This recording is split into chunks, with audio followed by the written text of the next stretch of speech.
Reviewing slime from Myrtle Beach. Got the slime from a store called Eagles in Myrtle Beach.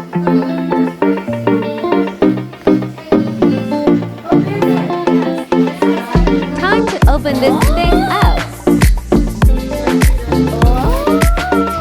I'm so scared to open it. Here goes nothing. Oh wow. It's time. Okay, I can already tell by feeling it that it's a fluffy slime. The pokes and stretch are not the best. And it smells sort of weird, like a weird yogurt smell. If this video gets 40 likes in my next video, I'll try to fix it.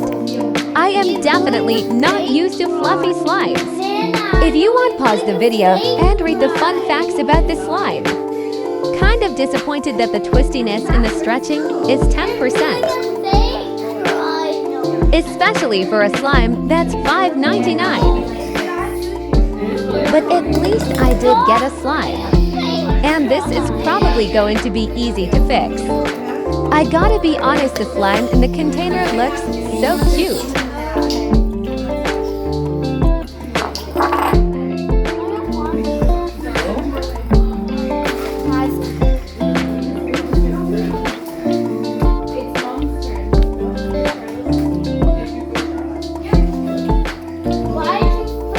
And make sure to subscribe.